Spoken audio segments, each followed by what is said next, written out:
De retour sur les ondes de Montréal pluriel, comme dirait Ralph, Marcel a tiré droit au but. Mon oncle Marcel, c'est pas de main, Mounio. De retour sur les ondes de Montréal pluriel, mon invité ce matin, nul autre que Monsieur Ralph Boncy. Ralph, comment tu vas? Bonjour, Monsieur Excellent. Première question et non la moindre, qui est Ralph Boncy?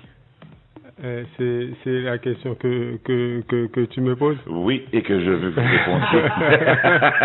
Ça, c'est pour me poser une question, ça. Je ne vais pas répondre. Ma pour l'examen, je vais couler. Je vais avoir une note de passage limite. Qui suis-je? Oui. Haïtien artiste natal. Fait Port-au-Prince. Commencé radio à l'âge de 13 ans. Oh, wow, OK. Sous Métropole. OK. Et ensuite, parcours au Canada pour études, Université Laval, retourner en Haïti. Beaucoup de production, réalisation, écriture, composition aussi, mais plus dans l'écriture des textes que dans la composition musicale. Quoique, bon, l'un va pas sans l'autre, et puis j'ai toujours eu la chance de m'entourer de musiciens extraordinaires, donc je me suis retrouvé dans les studios, dans le backstage, derrière le rideau, management d'artistes. Ah oui, tout ça. Oh wow, OK.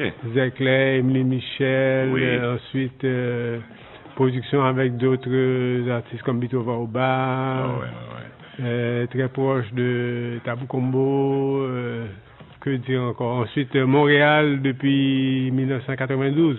OK. Donc, c'est 23 ans, là. Nous vous connaissons par votre blog au journal Voir et votre chronique au mensuel d'actualité pour les Montréalais. D'autres vous connaissent par Tap Tap Magazine depuis 1988. Oui. OK. Là, de qui est souillé. Le Nouvelliste dit de vous que vous êtes chansonnier, producteur, homme cultivé. Imaginez, on journal qui vient 100 ans, quand on montre que c'est un homme cultivé, c'est quand même quelque chose. Hein? Ralph Boncy est une de ces personnalités dont les paroles font autorité quand il s'agit de parler du rythme sexagénaire. Le compas. Il croit fermement que le plus grand succès du compas, c'est d'être joué bientôt par beaucoup d'étrangers. Vous croyez donc à l'internationalisation du compas? En fait, petite rectification ici, je crois que c'est ce que ça nous prend. Bon, OK. Je crois que l'internationalisation du compas n'est pas encore assez répandue. Oui. On a Johnny là. Oui, qui est une... On devrait lui attacher les mains derrière la console pour voir s'il peut vraiment continuer la mise en œuvre, parce que faut pas qu'il tire droit au but. Hein. Non, mais définitivement. Et Johnny est une preuve manifeste que les gens, lorsqu'ils sont pas confrontés, mais pas ni soumis, exposés justement au compas, ils peuvent tomber dedans et même faire leur propre sélection musicale. C'est quelque chose, là.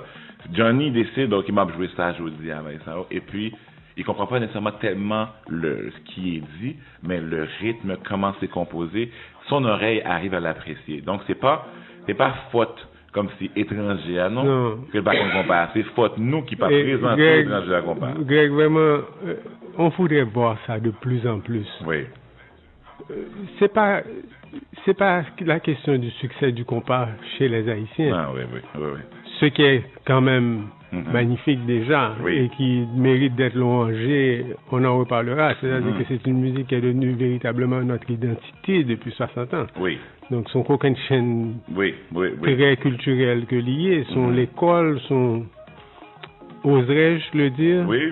À Montréal pluriel, c'est comme un mode de vie, c'est une culture compas qui marche dans son nom.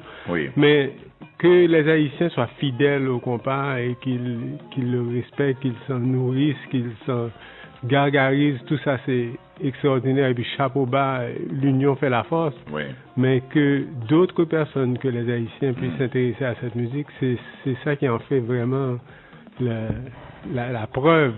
C'est ça qui démontre l'efficacité et la contagion que cette musique peut créer, parce que si tout le monde en dehors des Haïtiens, est immunisé au compas. Aussi, personne d'autre qu'un Haïtien ne joue le compas. Par exemple, lui, Johnny joue de la guitare, monsieur était plus à jouer blues. Oui. On dirait, quel rapport? Oui. Qui ça peut me se joindre un coup de guitare Brutus ou bien Reginald Benjamin? Mais, oui. Mais voilà que il se dit, ah, il y a quelque chose là que je ne connais pas, il y a quelque chose pour moi.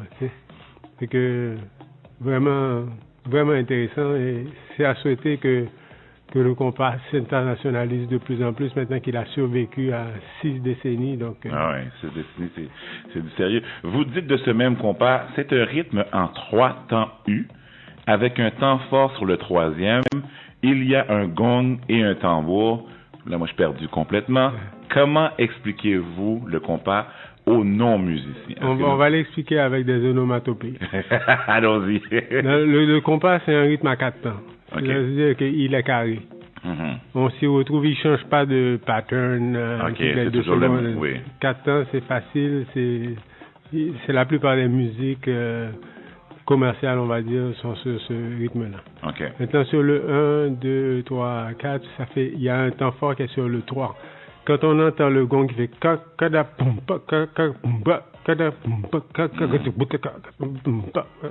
c'est ça tu n'as pas besoin d'avoir pris des leçons de solfège ou bien d'être champion en arithmétique ou sentir l'ensemble. C'est-à-dire, kick ça qui vient frapper sur flautum là. Kodak là, c'est sur la cloche à vache, qui est un instrument qui est utilisé dans la musique rock également. Oui. Et c'est ça la formule du compas. Et en même temps, tu as la cymbale qui se comporte d'une façon, et puis tu as le tambour que même Johnny fait sur le VP. C'est toujours la même figure que le tambour répète. Okay. Et ça crée l'unité de rythmique de cette musique-là. On appelle ça le banc derrière. Pas pour monsieur Marcel. Oui. Marcel, c'est pas à ne pas confondre. Parce que là, ça peut être dangereux. Oui. Parlons de solfège, justement. Comment tu expliques, Ralph, qu'il y ait si peu de musiciens actuellement qui maîtrisent la lecture de la musique? On va peut-être condamner Yuri, là. Non, mais je vais te dire très honnêtement, je m'en fous un petit peu. Ah, ok. Je m'en fous un petit peu parce que les plus grands bluesmen de l'histoire, Robert Johnson dans le Missouri, qui n'a enregistré qu'un seul disque dans toute sa vie, mais qui est le phare, la flamme, l'inspiration de génération et génération de bluesmen. Il savait pas lire la musique. Le plus grand faiseur de pop musique de tous les temps, je proclame, j'ose dire que ça serait Sir Paul McCartney. The Beatles. Doesn't read music. Ah! Bon, là, je tombe de ma chaise. Il a composé un oratorio il y a quelques années par plaisir, par curiosité, par narcissisme, par tout ce que tu veux, mais il a écrit toutes ces chansons-là avec un instinct fabuleux, un sens de l'harmonie magistral. Il ne savait pas nécessairement lire la musique. Il y a quelque chose chez ces musiciens de compas. Moi, je ne veux pas faire un appel nominal excellent présent qui est-ce qui était là avant entrez au suivant lisez-vous ou ne lisez-vous pas? Avez-vous les mains attachées?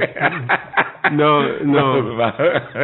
Si je fais ça, maybe I'm denying the experience, comme si l'expertise que les musiciens compas ont développé. Parce qu'il y a un vocabulaire qui va avec, mettons, la guitare dans le compas. La guitare est essentielle au compas. Ok, est-ce que Wabamel maté, ou bien bouillon, ou bien tonzing, ou bien... Il y a toute une terminologie sur la manière de jouer, d'attaquer les notes, l'arpège, l'accord, de mater la rythmique. Donc, est-ce qu'on va bammer à la Élisée Pironneau ou bien est-ce qu'on va bammer à la Robert Martineau? Ouais. Donc, pour savoir tout ça, de maîtriser tous ces codes du compas, si tu les maîtrises parfaitement, je pense que ça excuse tes lacunes en lecture. Pas que je les cautionne tous, c'est mieux de savoir les deux, c'est mieux. Oui. Tu prends un musicien comme Raoul Denis Jr., Tira pour les intimes. Sa mère est peut-être la plus grande pianiste d'Haïti. Donc, il a eu le pied à l'étrier, musicalement parlant, très tôt. Il a commencé à lire la musique en même temps qu'il a commencé à lire l'alphabet. Donc, il a fait du piano, il a fait du violoncelle, il est capable d'écrire une partition. C'est très utile et très normal et très méritoire dans son cas. Mais c'est pas parce que il sait lire qu'il est nécessairement meilleur qu'un autre musicien. Voilà. Aïe. J'ai une question. Cautionné? Oui. Approuvé? Johnny approuvé. Johnny est un guitariste. D'accord, je suis complètement d'accord. Parce que parfois, les théories, quand les musiciens apprennent la théorie vraiment plus tard, comme c'est mon cas, je joue depuis que je suis né, mais j'ai jamais lu la musique. Puis après, parfois, tu perds le process créatif aussi. En pensant de rester dans la théorie. Une autre question brûlante que j'ai. Comment les orchestres faisaient? Là, on regarde, moi je suis un prof, j'adore la musique, mais je suis un profane au niveau musique, dans le sens que je ne connais pas le processus créatif, comment c'est fait, tout ça. Puis je regarde la musique classique, par exemple, le chef d'orchestre est devant avec sa baguette et il oriente les musiciens, tout ça, bon, toi monte, descends et tout ça. Comment les orchestres faisaient dans le temps pour jouer autant d'instruments et se suivre harmoniquement sans qu'il y ait de chef d'orchestre? Il y a un maestro dans le band, mais il n'y a pas de chef d'orchestre. Donc, comment ils font pour s'harmoniser autant? Puis des fois, il y avait beaucoup d'instruments. Comment ils faisaient? Mais ils avaient des partitions et ils avaient des répétitions. Si tu parles de mon Jean-Baptiste, il y avait des pupitres. Il y avait 7 cuivres, mais les gars étaient assis. Et puis, quand ils n'avaient pas la partition devant eux, ils avaient répété la chanson un certain nombre de fois pour bien imbriquer les cuivres au bon endroit. La métrique de la chanson était bien. Robert Sicot, la même chose. L'orchestre septentrional, pour ne pas le nommer, comme si Tropicana. Septembre, mon a fait la queue devant Audiothèque pour venir enregistrer Carnaval dans Bride-Soukou, parce que là, c'est le dimanche des Rameaux approche. Il faut sortir la meringue. Oui. Et puis, là encore, tout le monde fait la queue devant qui laisse quitter là avant entrer au suivant. Et puis, les gars de Septembre arrivent, ils étalent leur partition, et puis 1, 2, 3, 4, bang. Net down, first cut, first take, that's it. Bon. Donc, la musique n'est pas aussi désorganisée qu'on peut croire. Bon, là, Johnny vient de nous expliquer que des fois de savoir la musique, ça peut effectivement nuire. Je ne sais pas si j'irai jusque-là, mais je comprends ce qu'il veut dire. C'est-à-dire que il y a des musiciens, on parlait de Raoul Denis tout à l'heure, une famille de musiciens, une famille de mélomanes. Bon, ses sœurs ont appris aussi le violon et le piano. Sa sœur Pascal Denis vit, je pense, en République dominicaine et est professeur de musique. Okay. Mais chez lui, il a réussi à préserver l'entraînement classique sans brimer trop sa créativité. Il a pu être aussi un compositeur. Il a composé peut-être une quarantaine de chansons, je ne sais pas, qui ont été enregistrées. Donc, il a laissé des traces aussi comme compositeur, ce qui n'arrive pas à tous les musiciens classiques qui, à force de vénérer les grands maîtres, se briment, se limitent, se diminuent eux-mêmes. Ils ne se créent pas eux-mêmes, en fin de compte. C'est ça. Oui. Johnny, c'est ton tour. J'ai lu dans une de vos entrevues avec le Nouvelliste sur les 60 ans du compas que vous aviez des chansons favorites. Okay. Oui, ça faisait partie des questions qui étaient posées. Google, j'adore Google. On va vous faire plaisir un peu. On va jouer justement en rafale quelques-unes de ces chansons-là. Wow. La première. C'est la vie. Ouais, difficile.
Pétionville, c'est la vie. C'est quand même extraordinaire. Moi, j'aime, c'est une époque moderne, j'aime le compas moderne maintenant, mais j'adore la maîtrise du nombre d'instruments. Je trouve ça extraordinaire. Et dans cette chanson-là, c'est ça, les chleux, puis tout ça, c'est fou comment ils sont faits pour jouer ensemble. Oui. On va jouer le prochain morceau. Vous avez quelque chose à dire? Mais j'aurais ma vie à raconter sur C'est la vie, mais oui. C'est un disque marquant. C'est en 1970, le premier album des Difficiles de Pétionville.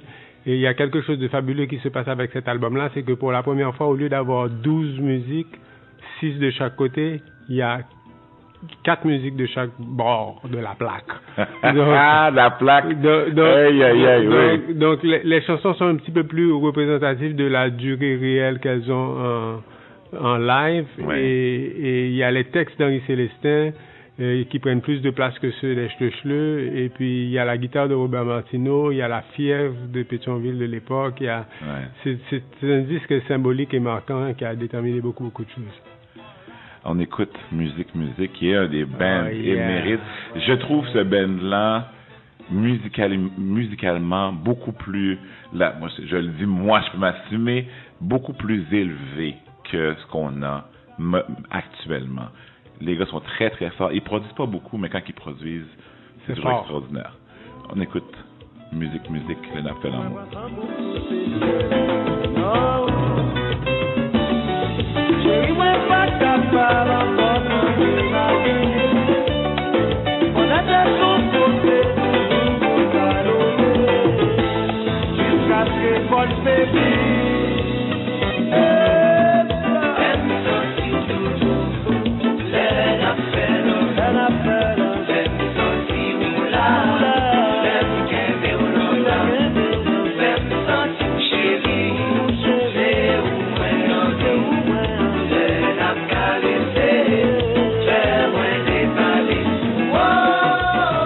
Jacques Trouillot chante en studio, il l'accepte.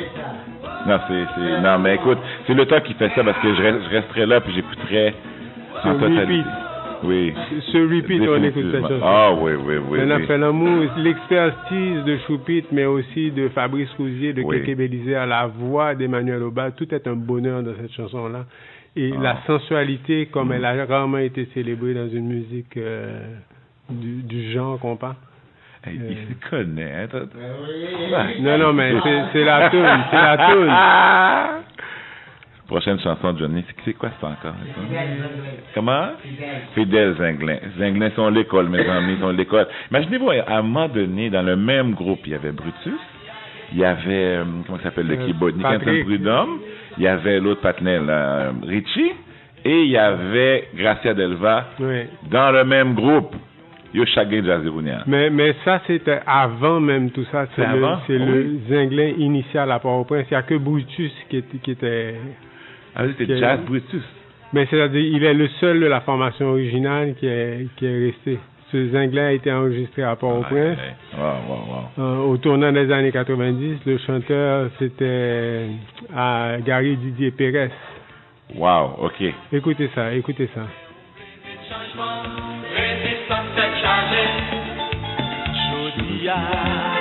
C'est nous prenons l'orgie pour nous faire génération nous en danser. On la joie tous les jours qui peut mener nous à aller loin. Et pourtant, nous pas oublier qu'on passe. On nous relève.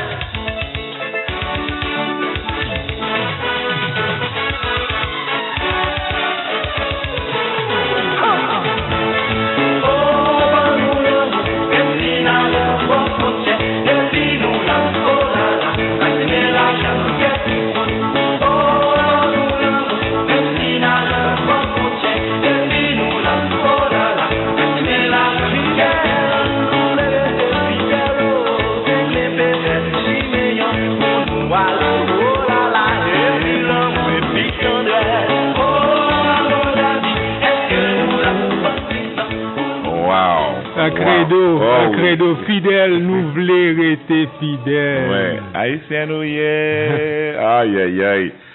aïe, j'ai des frissons, mes amis, j'ai des frissons en studio. Donne-moi une dernière musique, Johnny. Ça là, j'ai été voir Tabou et Karimi, et les grands mouns de 72 ans ont complètement éclipsé les petits jeunes. C'était même pas drôle. Ben sérieux, c'était même pas drôle. On écoute Et alors live de Tabou Combo sur les ondes de Montréal Pluriel.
Pour les auditeurs de Montréal Pluriel qui connaissent pas Tabou Combo, ils ont reconnu le segment. Quand je fais des montées de lait à l'émission, j'ai pris le segment La game pour me parler, la game. Johnny, fallait jouer si tu peux. Juste le segment, et j'ai dit chronique montée de lait. Je trouvais que comme c'est la meilleure extrait qui pourrait décrire justement... Lâche-moi. Oui, lâche-moi, là, j'ai besoin de parler maintenant. La game pour me parler, la game pour me parler, la game pour me parler, la game pour me parler, game pour me parler, la game pour me parler, la game pour me parler, la game pour me parler, game pour me parler, la game pour me parler, la game pour me parler, la game pour me parler. Chronique montée de lait. Comme c'est bien vu. Montréal pluriel, l'émission du matin. Bon, là, un coup de chapeau quand même à l'ineffable, l'unique Roger M. Eugène, dit Choubou. Oh oui. Comme... Je connaissais même pas son vrai nom. Roger M. Eugène. Non, mais écoute, en pleine dictature, oui. en pleine restriction des droits et libertés, de sortir cette chanson-là où tu dis « Lâche-moi pour que je parle » comme 17 fois de suite avant de pousser un cri qui te vient de ton fond.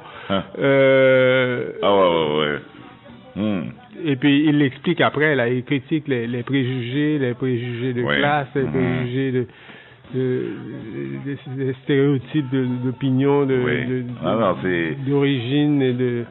Il risquait sa vie, là, tout simplement pour une chanson comme ça. Mais ce groupe pouvait se le permettre. Oui. Tu vas aller dans la café à moi, hein? C'est comme, wow. À bien y penser, là. Ouais. Bon, finalement, Grégory, je ne désapprouve pas mes choix. Après mieux réflexion. Parce que quand on m'a posé la question, j'ai répondu à froid comme ça, là, en pitchant des titres, mais de les réécouter en quelques extraits, là, ça fait du bien. Il y avait aussi Adelina que j'ai pas réussi à trouver sur Spotify. On a dit ça, mon cher. Justement, rapidement, qu'est-ce que vous pensez des plateformes comme Spotify, Apple Music, etc.? Ben, je ne pense pas, je suis.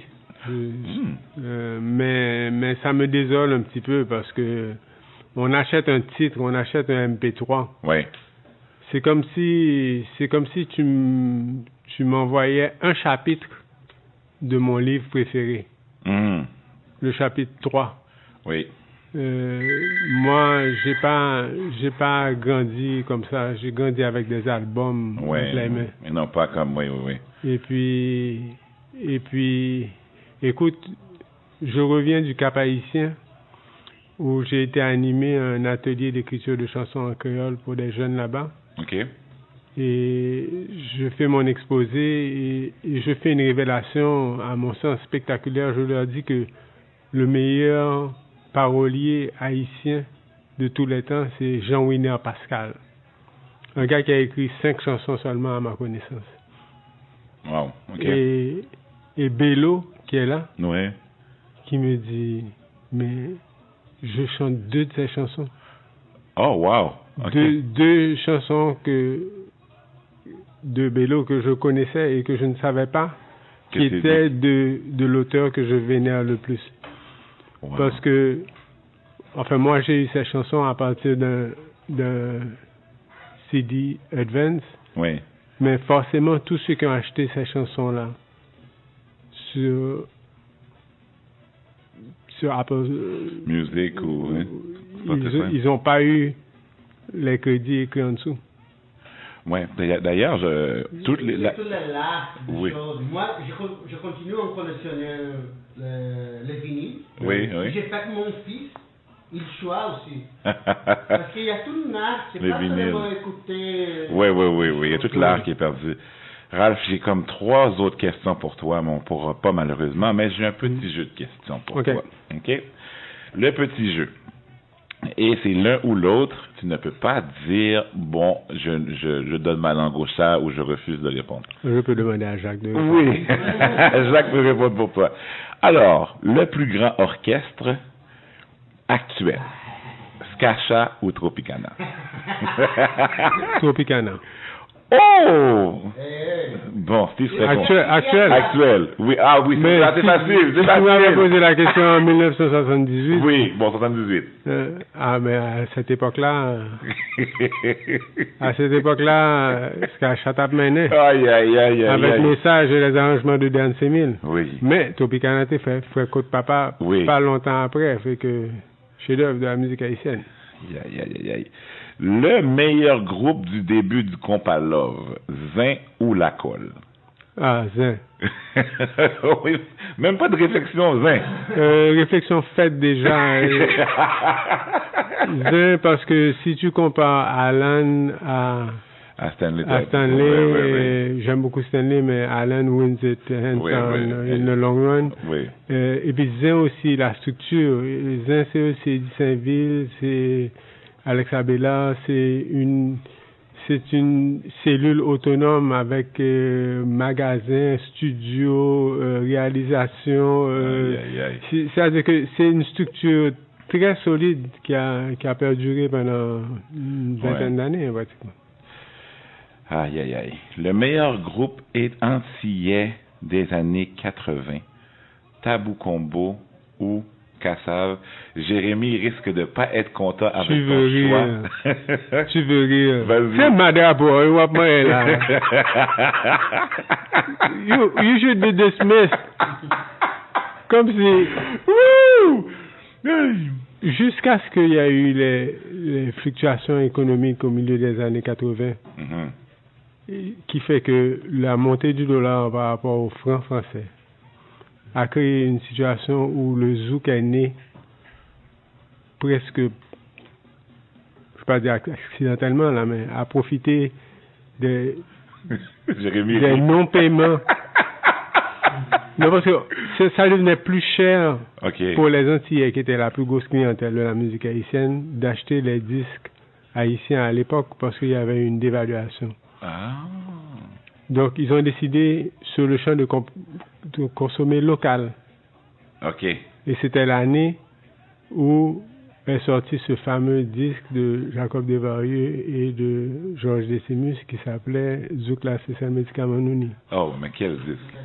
Oui. Mais quel disque! oui, mais va dire ça à Jacob parce que Jacob m'a avoué face à face que pour lui, l'été 84 misait sur un autre enregistrement qu'il avait fait, qui était New York City de Tabou Combo, qu'il avait réarrangé. Donc, dans ses plans à lui, c'est la première fois qu'il touchait à un groupe qu'il vénérait et dans son plan de match, à lui, le tube de l'été, c'était New York City du Tabou Combo interprété par les musiciens de Kassav. Aïe. Est-ce que tu as une autre question? Oui. Oui. Écoute, je suis à l'école, je suis sur un banc d'école, j'écoute, je bois des paroles. Mais vous êtes excellent. La plus belle voix du HMI, Eder Stanis ou Jude Jean? Oh. J'aurais tendance à dire Jude Jean. OK. Mais on ne peut pas... Vas-y. On peut pas mais classe, c'est quand même la classe. Oui, c'est quelque chose d'extraordinaire. 2 ans avec le même album. Oublie ça, mais on n'a pas fini d'écouter encore. En plus, on n'est pas tanné. On n'est pas tanné. Vraiment, là. Justement. J'avoue que classe, c'est très, très fort. J'ai un segment grande entrevue que je veux partir avec Montréal Pluriel, sur une autre forme évidemment, qui va me faire vous poser les autres questions que je voulais au niveau de vos ouvrages. On a parlé des grandes dames de la musique haïtienne. Bon, écoute, le temps nous bouscule malheureusement, mais je veux vous entendre sur la soirée Tropicana Class. Steve, je crois, m'a ordonné de vous demander qu'est-ce que vous pensiez de cette facture-là. En conclusion de notre entrevue. Mais écoute, c'est fabuleux parce que ça me rappelle une soirée que je crois bien que Steve avait organisée au Palace, au même endroit. Wow. En 1997, pendant l'hiver, c'était un Tropicana System qui était malade. It was huge. It was huge. C'était comme, pour moi, il y avait 3500 personnes là. Je sais pas. Et si je me souviens bien. Oui. Alors, Steve a dit, c'est menti, il doit le savoir, mais il y avait 2 stages aux 2 extrémités de la salle, donc pour éviter les problèmes de son, et puis c'était juste magique que le public avait juste à se retourner de l'autre côté. Et d'entendre un autre band. Mais mémorable. Et bon, j'ai vu Tropicana plusieurs fois depuis, mais j'ai vu Classe au Palace pour leur première Montréal l'année dernière. C'était extraordinaire. J'ai raté leur deuxième visite, mais là, comme si... J'ai raté la deuxième visite aussi, mais la première était extraordinaire. Oh, oui. 2000 personnes au Palace. Moi, j'ai eu la chance d'être derrière le band, là. Comme je monte sur l'étage, là, et le band joue, là.